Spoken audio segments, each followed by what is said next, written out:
Bill में डाले हैं। याद रखिए, पानी में रहकर मगरों से दावा नहीं किया जाता।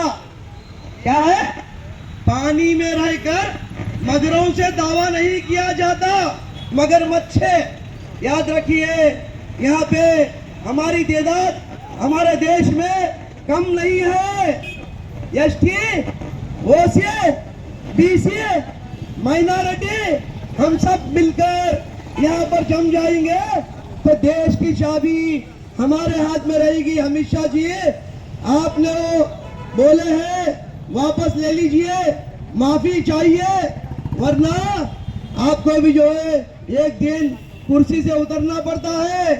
हाँ, वही जो है होम मिनिस्टर है आप, वही होम आदमी का 3 होता है। एक मिनिस्टरी होम, दूसरा तुम्हारे घर का होम, तीसरा जो है दुनिया से जाने का होम। इंसान का जो है होम 3 किस्म का जीवित में जिंदगी में होता है। हर आदमी उससे गुजरना पड़ता है। हाँ, याद रखिए, आपने नहीं कहा गरीबों का रेप हो रहा है, कहते हैं कि संविधान बनाने वाले पर। आपने नहीं कहा लिंचिंग हो रहा है, कहते हैं कि संविधान बनाने वाले पर।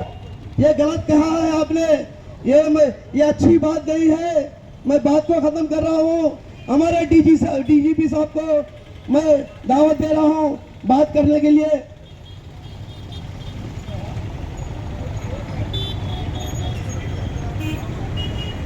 మన మధ్యలో బీసీ సమన్వయ కమిటీ మరి బీసీ సమన్వయ కమిటీ చైర్మన్ రంగయ్య గారిని కూడా మరి మాట్లాడవలసిందిగా కోరుచున్నాం. బీసీ సమన్వయ కమిటీ చైర్మన్ రంగయ్య గారు. వర్ధిల్లాలి బహుజన్ సమాజ్ పార్టీ, వర్ధిల్లాలి ఎస్సీ ఎస్టీ బీసీ మైనార్టీల ఐక్యత.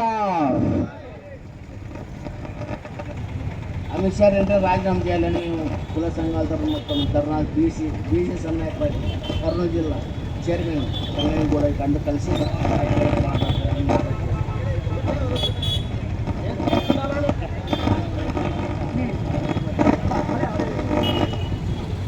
రాజ్ కుమార్ అన్న శేషపానన్న గారికి మైక్ ఇస్తే, అన్న శేషపానన్న గారు కూడా మరి మాకు చీఫ్ గెస్ట్. బీసీ సంఘం సీనియర్ నాయకుడు శేషపానన్న గారు మన మధ్యలో ఉండడం చాలా సంతోషకరం. అన్నగారు కూడా మాట్లాడవలసిందిగా కోరుచున్నాం.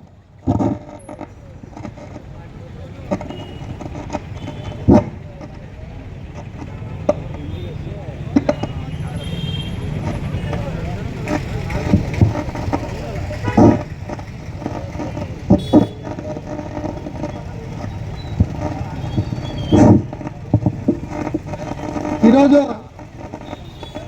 బహుజన సమాజ్ పార్టీ ఆధ్వర్యంలో మొన్న జరిగిన పార్లమెంటు సమావేశాల్లో హోమ్ మినిస్టర్ అమిత్ షా మాట్లాడినటువంటి బాబాసాహెబ్ అంబేద్కర్కి ఆహ్వానించి ఈరోజు దేశ ప్రజలందరినీ కూడా ఒక ఆరాధ్య దైవమైనటువంటి డాక్టర్ బాబాసాహెబ్ అంబేద్కర్ ఈరోజు రాజ్యాంగం రాయగలిగినాడంటే ప్రపంచ దేశాలు ఈరోజు కీర్తిస్తున్నాయి. జ్ఞానజ్యోతిగా కీర్తిస్తుంటే ఈరోజు మనువాదాన్ని నెత్తినెత్తుకున్నటువంటి బీజేపీ పార్టీ ఈరోజు అమిత్ షా రూపంలో ఈరోజు అంబేద్కర్ గారిని అవమానించడం చాలా హేయమైన చర్య. నువ్వు రాజ్యాంగంలో ప్రమాణం చేసినటువంటి వ్యక్తికి, రాజ్యాంగానికి కట్టుబడి బంధుప్రీతికి నేను తావి ఉన్నటువంటి కులప్రీతికి తావి ఉన్నటువంటి ప్రమాణం చేసినటువంటి వ్యక్తి ఈరోజు రాజ్యాంగాన్ని అవమానించావు.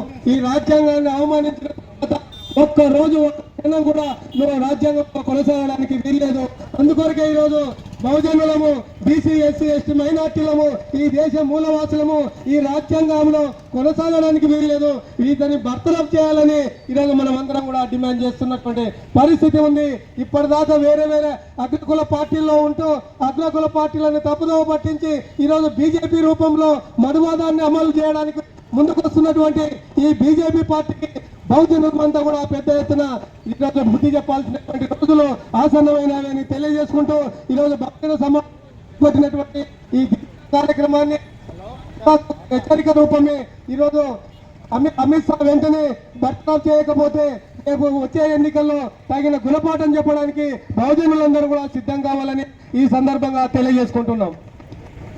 జై భీమ్, జై జై జై జై జై భీమ్. జై భీమ్.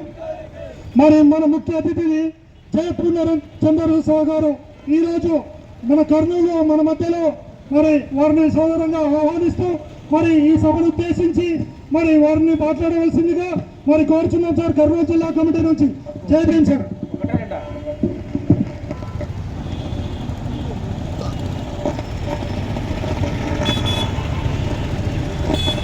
కర్నూలు ప్రజలకి, పాత్రికేయ మిత్రులకి, మా పోలీస్ మిత్రులకి, అలాగే ఈ బహుజన్ సమాజ్ పార్టీ సోదర సోదరుని మనులందరికీ జై భీమ్, జై పూలే. జై భీమ్. ఈరోజు దేశం మొత్తం మీద మాయావతి గారి నాయకత్వంలో బహుజన్ సమాజ్ పార్టీ అన్ని జిల్లాల్లో మరి అమిత్ షా వ్యాఖ్యలకు వ్యతిరేకంగా అంబేద్కరు మా దేవుణ్ణి కించపరిచిన అమిత్ షా వ్యాఖ్యలకు నిరసనగా దేశవ్యాప్తంగా నిరసన కార్యక్రమాలు చేపట్టాం. అందులో భాగంగా ఈరోజు చరిత్రాత్మకమైన నగరం కర్నూలు జిల్లాకు వచ్చా. నేను ఈ కర్నూలు జిల్లాలో ఇక్కడ నేను పార్టిసిపేట్ చేయటం నాకు చాలా ఆనందంగా ఉంది. బహుజన్ సమాజ్ పార్టీ రాష్ట్ర అధ్యక్షులు పరంజ్యోతి గారి నాయకత్వంలో, అలాగే జిల్లా అధ్యక్షులు ఇక్కడ జయరాజ్ గారు ఉన్నారు, మరి అరుణ్ కుమార్ గారు ఇన్ఛార్జి ఉన్నారు, శామ్యూల్ గారు ఉన్నారు, ఎర్రన్న గారు ఉన్నారు, సాదిక్ కాలే గారు ఉన్నారు, అలాగే ఫయాజ్ బాషా గారు ఉన్నారు, తర్వాత రాజ్ కుమార్ గారు యువ నాయకులు ఆయన ఉన్నారు, మరి బీసీ సమన్వయ సంఘం చైర్మన్ రంగయ్య గారు ఉన్నారు, మరి ఇతర పెద్దలందరికీ కూడా ఈ రోజున ఈ కార్యక్రమంలో పార్టిసిపేట్ చేయటం చాలా ఆనందంగా ఉంది. అయితే ఇక్కడ ఒక విషయం చెప్పాలా. ఈ రోజున అంబేద్కర్కి అవమానించినటువంటి అమిత్ షాని గద్దె దిగమని కోరుతూ నిరసన సాగిస్తుంటే మరి చైతన్యం ఏ స్థాయిలో ఉందో చూడాలి మనం. ఇక్కడ ఈ పట్టణంలో, ఈ జిల్లాలో, ఈ రాయలసీమలో ఎందుకుందో మనం ఆలోచించాలా. ఎందుకంటే ఈ ప్రాంతాలు రెడ్ల ఏలుబడుల్లో ఉన్నాయి, రెడ్ల అణిచివేతకు గురైనాయి. ఈ రాయలసీమ, నెల్లూరు జిల్లాలు రాయలసీమ కాదు, ఇది రెడ్ల సీమ కాబట్టి ఇక్కడ బహుజనులు, బీసీలు, ఎస్సీలు, ఎస్టీలు, ముస్లింలు మరి ఈ రకంగా అణిచివేతకు గురయ్యారు కాబట్టి ఈ రోజున నిరసనకి ఎవరు కార్యక్రమానికి రాలేకపోయారు. అదే ముఖ్యమైన కారణం.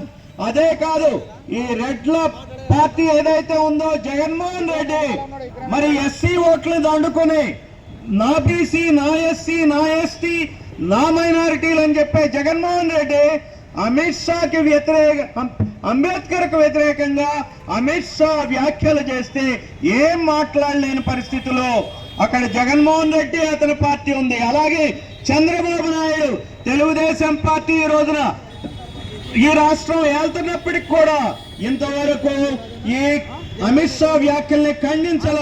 అంటే ఈ ప్రభుత్వాలు బీసీల ప్రభుత్వాలు కాదు, అటు జగన్ పార్టీ గాని, ఇటు తెలుగుదేశం పార్టీ గాని బీసీల పార్టీ కాదు, ఎస్సీల పార్టీ కాదు, ఎస్టీల పార్టీ కాదు, ముస్లింల పార్టీలు కావు. అందుకని వాళ్ళు మా దేవుడైనటువంటి పేద ప్రజల, బడుగు బలహీన వర్గాల దేవుడైనటువంటి అంబేద్కర్ కి వ్యతిరేకంగా వ్యాఖ్యలు చేసినటువంటి అమిత్ షా యొక్క చర్యల్ని ఖండించడానికి ముందుకు రాలేదు ఈ పార్టీలు. ఇది చాలా తీవ్రమైన విషయం. ఇది ప్రజలు బయటకు రాకపోయినా, ప్రజలు తెలుసుకునేది విషయం. పెద్ద మీడియాలో రాకపోయినా సోషల్ మీడియాలో చెలరేగిపోయి తెలిసే వాస్తవాలు. మీరు సోషల్ మీడియాలో మీ నాయకుల మీద, అటు జగన్మోహన్ రెడ్డి తరపు నాయకులు గాని, ఇటు చంద్రబాబు తరపు నాయకులను గాని, వాళ్ళ కుటుంబాల వాళ్ళను గాని సోషల్ మీడియాలో మరి పోస్టులు పెడితే, పెద్ద పెద్ద కేసులు పెట్టి వాళ్ళని అరెస్టులు చేసి అందులో మీరు బిజీగా ఉన్నారు. కానీ ఇక్కడ అంబేద్కర్ ని కించపరిచినటువంటి అమిత్ షా మీద చర్యలు తీసుకోవటంలో, రాజకీయంగా కనీసం ఖండనలు చేయటంలో మీరు వెనుకబడి ఉన్నారు. మీ ఉద్దేశం ఏమిటి? మీ ఇద్దరి మధ్య అటు కమ్మారెడ్డి కులాల మధ్య ఈ రాష్ట్రాన్ని లాగుతున్నారు. లాగి మా బీసీలని, ఎస్సీలని, ఎస్టీలని, ముస్లింలని అడగదొక్కుతున్నారు. మీ బాధలే మా బాధలుగా చేస్తున్నారు. మా బాధలు చూస్తున్నా మాకు నష్టం జరుగుతుంటే, మాకు అవమానం జరుగుతుంటే, మా అంబేద్కర్కి అవమానం జరుగుతుంటే మీకు చీమ గుట్టినట్టయినా లేదు. మీకు గనక ఈ విషయంలో ఎప్పటికైనా సరే అటు తెలుగుదేశం ప్రభుత్వం, ఇటు జగన్మోహన్ రెడ్డి స్పందించాలా. ఈ రోజున ఈ రాష్ట్ర కాంగ్రెస్ పార్టీ నేషనల్ లెవెల్లో నిరసనలు చేపట్టిన ఇక్కడ కూడా ఏం పెద్దగా కదలికే లేదు. కాంగ్రెస్ పార్టీలో ఎస్సీల ఓట్లు దండుకొని, బీసీల ఓట్లు దండుకొని రాజ్యం ఏలుతున్నటువంటి రెడ్డి, కమ్మ కులాలు ఈ రోజున చాలా అన్యాయం చేస్తున్నాయి. ఈ సందర్భంగా బీసీలు, ఎస్సీలు, ఎస్టీలు, ముస్లింలు దీన్ని అర్థం చేసుకోవాలా. మన దేవుడు ఇప్పుడు ఈ రోజున నేను ఇక్కడ నుంచొని మాట్లాడగలుగుతున్నాను. నేను ఒక ఇండియన్ పోలీస్ సర్వీస్ లో జాయిన్ అయ్యాను అంటే నేను బిఎస్సి అగ్రికల్చర్ బీసీ స్కాలర్షిప్ తోనే చదివాను. బీసీ స్కాలర్షిప్ ఎవరి దయ, ఎవరి పుణ్యం? అంబేద్కర్ మహాశయుడి పుణ్యమే. అంబేద్కర్ రాజ్యాంగంలో పొందుపరిచినటువంటి కొన్ని ఆర్టికల్స్ వలనే బీసీలకు ఈ రోజున స్కాలర్షిప్లు వస్తున్నాయి. ఇక్కడ నీలం సంజీవ్ రెడ్డి హయాంలో బీసీలకు అన్యాయం జరిగింది. అంబేద్కర్ పొందుపరిచిన రిజర్వేషన్లు బీసీలకు ఇవ్వాలని వెంటనే చెప్పినా ఇవ్వట్లేదని ఆయన కోపం వచ్చి 1951లో అంబేద్కర్ తన పదవికి రాజీనామా చేసినా సరే నెహ్రూ ప్రభుత్వం, కాంగ్రెస్ ప్రభుత్వం ఇక్కడ నీలం సంజయ్ రెడ్డి ఏమీ స్పందించాల. బీసీలకి రిజర్వేషన్లు వచ్చే టైంకి దాదాపుగా స్వాతంత్ర్యం వచ్చిన 25 సంవత్సరాలు పట్టింది. ఇదంతా నీలం సంజయ్ రెడ్డి నాయకత్వంలోనే కాంగ్రెస్ బీసీలకు అన్యాయం చేసింది. అదే నీలం సంజయ్ రెడ్డి ఇక్కడ సర్దార్ నాగప్ప అని అంబేద్కర్ అనుయాయుడు, ఆయన రాజకీయ భవిష్యత్తును కూడా ఆయన నాశనం చేశాడు. అదే కాకుండా దామోదరం సంజీవయ్య ఒక దళితుడు, మొట్టమొదటి ముఖ్యమంత్రి ఈ కర్నూలు ప్రాంతం వాడే. ఆయన్ని కూడా చీఫ్ మినిస్టర్ గా నడవనేలా, ముఖ్యమంత్రిగా ఉండనేలా రాష్ట్రంలో లేకుండా మళ్లీ నీలం సంజయ్ రెడ్డి ఆయన్ని పదవీచ్యుతుడిని చేసి తానే ముఖ్యమంత్రి అవుతాడు. ఈ బీసీ అందుకనే రాయలసీమలో ఈ రోజును చూస్తే రాయలసీమలో ఉన్నంత పేదరికం కోస్తాంధ్రలో కూడా లేదు. రాయలసీమలో ఉన్నటువంటి నిరుద్యోగం కోస్తాంధ్రలో ఉన్నంత కన్నా ఎక్కువే ఉంది. అలాగే నిరక్షరాస్యత కూడా ఇక్కడ చదువు రాని వాళ్ళు కూడా రాయలసీమలోనే ఎక్కువ కోస్తాంధ్ర కన్నా. కోస్తాంధ్రలో దాదాపుగా సగం 50% అన్ఎంప్లాయ్మెంట్ ఉంటే ఇక్కడ 80% నిరుద్యోగులు ఉన్నారు. రాయలసీమలో 80% నిరుద్యోగులు ఉన్నారు. అదే కోస్తాంధ్రలో 50% నిరుద్యోగులు ఉన్నారు. అలానే పేదలు ఇక్కడ 76% ఉంటే అక్కడ 50% మంది ఉన్నారు. ఇక్కడ నిరక్షరాస్యులు, చదువు రాని వాళ్ళు 60% ఉంటే అక్కడ 40% ఉన్నారు. ఈ వివక్ష ఈ రాయలసీమను ఏలుతున్నటువంటి రెడ్లే దీనికి కారణం. ఈ రాయలసీమ, నెల్లూరు జిల్లా, రాయలసీమ 4 జిల్లాలు కలిపి 9 పార్లమెంటు స్థానాలుంటే ఆ 9 పార్లమెంటు స్థానాలలో 63 మంది ఎమ్మెల్యేలు ఉంటే 63 మంది ఎమ్మెల్యేల్లో సగానికి సగం రెడ్డి ఎమ్మెల్యేలే ఉంటారు. ఇక్కడ బీసీ ఎమ్మెల్యేలు 6 లేకపోతే 8 మంది. ఎప్పుడైనా సరే 6 కానీ 8 మంది కానీ బీసీ ఎమ్మెల్యేలు ఎలక్ట్ అవుతారు. ఎస్టీ ఎమ్మెల్యే ఒక్కడు కూడా ఉండరు. ఇక్కడ ఎస్టీ ఎమ్మెల్యే ఎవరు ఉండరు. ఈ రాయలసీమ 4 జిల్లాల్లో, నెల్లూరు జిల్లాల్లో ట్రైబల్స్ సంబంధించిన ఎమ్మెల్యే ఒక్కరు కూడా ఉండరు. కనీసం ఎమ్మెల్సీ పదవులన్నా ఇస్తారంటే వాళ్ళకి ఎమ్మెల్సీ పదవులు కూడా ఇవ్వరు. అలానే ముస్లింలు కేవలం 3 ఎమ్మెల్యేలే ఉన్నారు. ఇక్కడ రాయలసీమలో 180 లక్షల జనాభా ఉంది. బీసీ, ఎస్సీ, ఎస్సీ, ముస్లింల జనాభా 180 లక్షలు ఉంటే కేవలం 10-12 మంది మాత్రమే ఎమ్మెల్యేలు ఉన్నారు. అదే రేట్లు 20 లక్షలు ఉంటే 30 మంది ఎమ్మెల్యేలు, 40 మంది ఎమ్మెల్యేలు అవుతున్నారు తాపకి. అంటే ఇది రెడ్ల రాజ్యం, రెడ్ల సీమ కాబట్టి ఇక్కడ నిరుద్యోగం ఎక్కువ, పేదరికం ఎక్కువ, నిరక్షరాస్యత ఎక్కువ. ఈ రెడ్లను దించండి, బీసీలు రాజ్యాన్ని సంపాదించండి. ఎస్సీలకు తోడుగా బీసీలు, ఎస్టీలు జత చేయండి, ముస్లింలు జతగా అంది. ఈ రాయలసీమ ప్రాంతం బాగుపడదు. ఎప్పుడు రెడ్ల మధ్య మనం నలుగుతూనే ఉండాలా. ఎక్కడ చూసినా సరే ఈ 63 నియోజకవర్గాల్లో 25 చోట్ల ఎప్పుడూ కూడా టీడీపీ నుంచి కూడా రెడ్డి ఎమ్మెల్యే ఉంటాడు, కాంగ్రెస్ వైసీపీ నుంచి కూడా రెడ్డి ఎమ్మెల్యే ఉంటాడు. గెలిచినా ఓడినా రెడ్డే ఎమ్మెల్యేగా ఉంటాడు. ఇంత దారుణమైన పరిస్థితులు రాయలసీమలో ఉన్నాయి కాబట్టి బీసీలలో, ఎస్సీలలో, ఎస్టీలలో, ముస్లింలలో చైతన్యం లేదు కాబట్టి ఈ రోజున బాబాసాహెబ్ అంబేద్కర్ కు జరిగిన అవమానానికి మన స్పందన ఇలా ఉంది. దీన్ని మనం అందరం దృష్టిలో పెట్టుకోవాలా. బాబాసాహెబ్ అంబేద్కరే మన దేవుడు. మనకి రాజ్యాంగ ప్రకారం బీసీలకి, ఎస్సీలకి, ఎస్టీలకి, ముస్లింలకి ఈ రోజున రిజర్వేషన్ ఉందంటే అది కూడా బాబాసాహెబ్ అంబేద్కర్ పుణ్యమే. ఎప్పుడూ కూడా ఆయన ముస్లింల వైపు కానీ, లేకపోతే బీసీల వైపు కానీ, లేకపోతే ఆడవాళ్ళ వైపు కానీ అన్ని నిర్లక్ష్యానికి గురైన జాతుల గురించి, వర్గాల గురించి ఆలోచించిన ఒకే ఒక మహాపురుషుడు మన భారతదేశంలో బాబాసాహెబ్ అంబేద్కర్. బాబాసాహెబ్ అంబేద్కర్ ఎస్సీల దేవుడు కాదు. ఇది మనం అర్థం చేసుకోవాలా. ఎస్సీలు అర్థం చేసుకోవాలా, మిగిలిన వాళ్ళు కూడా అర్థం చేసుకోవాలి. అందరి దేవుడు బాబాసాహెబ్ అంబేద్కర్. బాబాసాహెబ్ అంబేద్కర్ ఈ రకంగా గనక ఆయన రాజ్యాంగంలో కొన్ని రక్షణలు ఇవ్వకపోయి ఉంటే ఈ మన దగ్గర ఖచ్చితంగా సివిల్ వార్ వచ్చిండేది.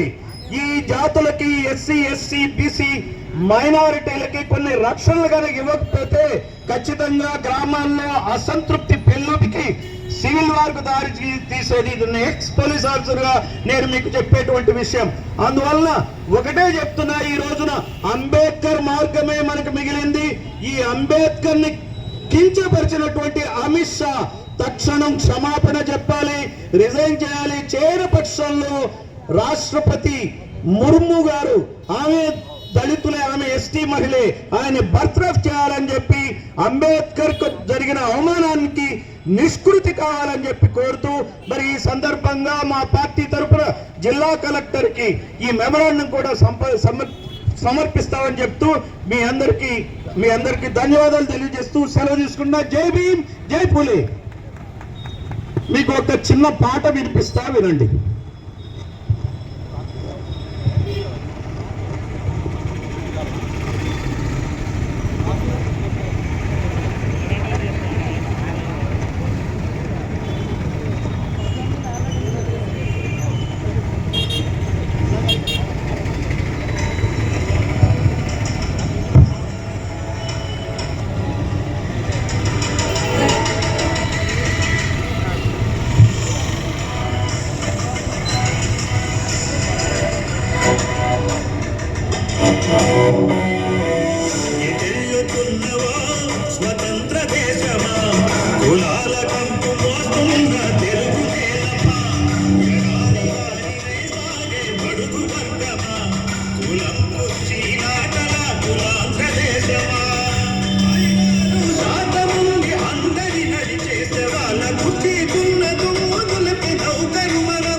సామాన్యుల రాజ్యం ఎప్పుడు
వచ్చునా